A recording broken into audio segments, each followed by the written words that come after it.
नमस्कार, उत्तर प्रदेश एक्सप्रेस में आप सभी का स्वागत है। मैं हूं आपके साथ कविता पांडे। बुलेटिन की शुरुआत करेंगे जहां सीएम योगी के 3 दिवसीय गोरखपुर दौरे का आज अंतिम दिन है। सीएम ने पूजा अर्चना के बाद गोरखनाथ मंदिर में जनता दरबार लगाया। दोपहर 12 बजे अयोध्या पहुंचकर हनुमानगढ़ी और राम जन्मभूमि में दर्शन करेंगे। मुख्यमंत्री योगी दोपहर 12 बजे अयोध्या पहुंचेंगे। इससे पहले सीएम योगी आदित्यनाथ ने भ्रमण के दौरान गौशाला में गायों की सेवा की और गोरखनाथ मंदिर में रुद्राभिषेक के बाद हवन किया।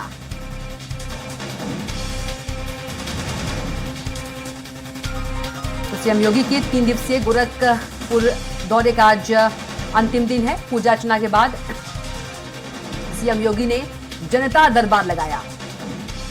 तो गोरखनाथ मंदिर में सीएम योगी ने जनता दरबार लगाया। दोपहर 12 बजे अयोध्या पहुंचेंगे मुख्यमंत्री योगी आदित्यनाथ। सीएम योगी के 3 दिवसीय गोरखपुर दौरे का आज अंतिम दिन। और चलिए इसी खबर पर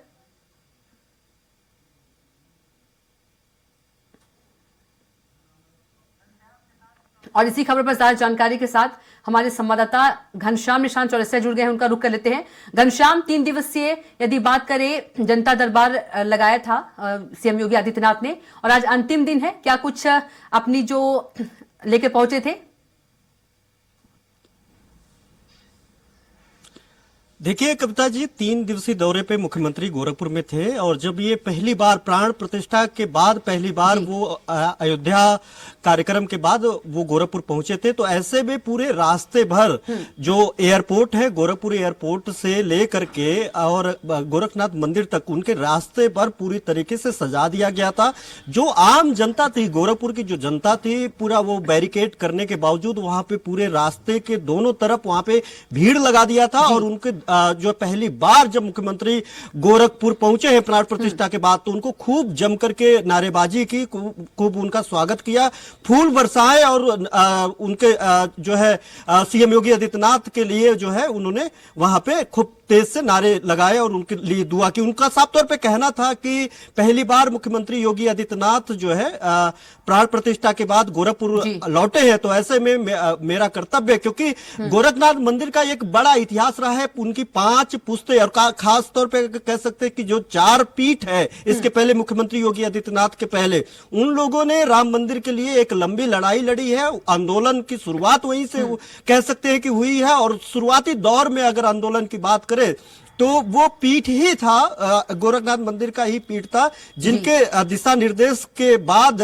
और उन्हीं के नेतृत्व में शुरुआती दौर में रणनीतियां बनी। तो ऐसे में मुख्यमंत्री योगी आदित्यनाथ जब रामलला की प्राण प्रतिष्ठा के बाद पहली बार गोरखपुर पहुंचे तो खूब और भव्य उनके स्वागत किया गया। उसके बाद 3 दिन उनका तमाम तरीके के कार्यक्रम था। आज उनका अंतिम दिन है। सुबह उठे, चूंकि सोमवार है, उन्होंने और महारुद्राभिषेक किया, भगवान शंकर की पूजा अर्चना की, गोरखनाथ मंदिर में भगवान गुरु गोरखनाथ मंदिर में दर्शन पूजन अर्चन किया। उसके बाद गायों को गौशाला में जाकर के उनको गायों को खिलाया और गौ सेवा के बाद सीधे वो पहुंचे जहां पे सुबह सुबह जनता दर्शन लगाया गया था। और जनता दर्शन में जो हजारों फरियादी आए थे, उन फरियादियों को एक एक करके सभी फरियादों की फरियाद सुनी और संबंधित अधिकारियों को दिशा निर्देश दिया। अब वो लगभग 11:30 बजे के तकरीबन वो अयोध्या के लिए फिर से मूव करेंगे। 12 बजे के तकरीबन वो अयोध्या पहुंच जाएंगे। अयोध्या आज उनका सीएम योगी आदित्यनाथ का बेहद महत्वपूर्ण दौरा है। इसलिए भी बेहद महत्वपूर्ण दौरा है क्योंकि शुरुआती दौर में देखा जाए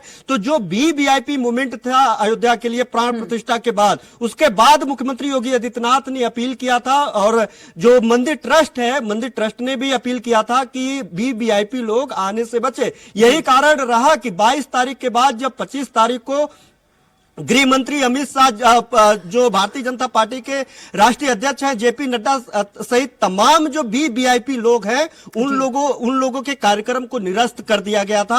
उन्होंने अपना ये दौरा निरस्त कर दिया था। वो रामलला की प्राण प्रतिष्ठा के बाद वो तुरंत वहां पे पहुंचना चाहते थे, लेकिन उसके वहां पे चूंकि भारी भीड़ लगी रही, 4 से 5 लाख लोग एक दिन में दर्शन कर रहे थे। शुरुआती 23-24 तारीख की अगर बात करें, 2 दिन में 8.5 लाख से ज्यादा श्रद्धालुओं ने, राम भक्तों ने वहां पे पहुंच करके माथा टेका था। तो ऐसे में इस भीड़ को देखते हुए भी वीआईपी मूवमेंट जो था उसके लिए अपील किया गया था, और उस अपील के बाद तमाम लोगों के जो कार्यक्रम लगे हुए थे रामलला के प्राण प्रतिष्ठा के बाद दर्शन पूजन करने के लिए, अयोध्या दौरे के लिए, उसको निरस्त कर दिया गया था। लेकिन उसके बाद अब जो है मुख्यमंत्री योगी आदित्यनाथ आज फिर से वहां पे जाएंगे। वहां पे जो लगातार भारी भीड़ रही, अब शुरुआती दौरे में भारी भीड़ दिखा, उस वक्त जो है मुख्यमंत्री योगी आदित्यनाथ खुद आनन फानन में अपने अधिकारियों को भेजा। अधिकारियों को भेजने के बाद वो खुद अयोध्या गए और अयोध्या में ग्राउंड जीरो पे उतर करके वो माइक लेकर के राम भक्तों से अपील करते हुए दिखे। और उसके अलावा उन लोगों से अपील के अलावा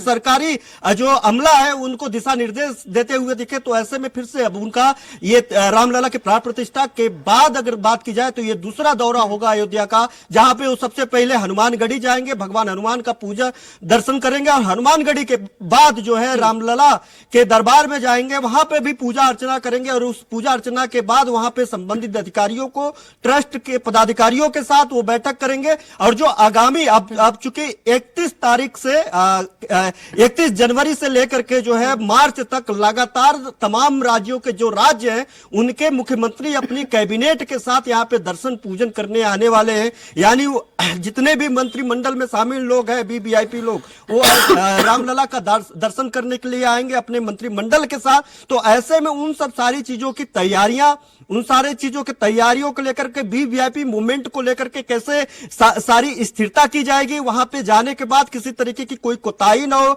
सिक्योरिटी कहीं कोलैप्स ना हो, और सबसे बड़ी बात वीवीआईपी मूवमेंट के दरमियान जो आम जनता, आम श्रद्धालु है, उनको कोई समस्या ना हो, क्योंकि लगातार वहां पे भारी भीड़ लगातार वहां पे बनी हुई है। लाखों लोग रोज दर्शन कर रहे हैं। जितना इन लोगों का स्ट्रक्चर था दर्शन कराने को लेकर के, 1 लाख से लेकर के 1.25 लाख लोगों को यह तय था कि लगभग इतने की संख्या में लोग आएंगे, उनकी उम्मीद थी। और लेकिन उस उम्मीद से बढ़कर के लोग लगातार वहां पे दर्शन पूजन कर रहे हैं। रात से ही वहां लोग लखनऊ से मूव करके अयोध्या में डेरा जमाए हुए हैं। वहां पे ट्रैफिक व्यवस्था से लेकर के दर्शन करने तक, और दर्शन करने के बाद जो श्रद्धालु है वहां से बाहर निकलने तक सब कुछ पॉइंट टू पॉइंट वर्कआउट करके वहां पे किया जा रहा है। मुख्यमंत्री लगातार इसको लेकर के नजर बनाए हुए हैं।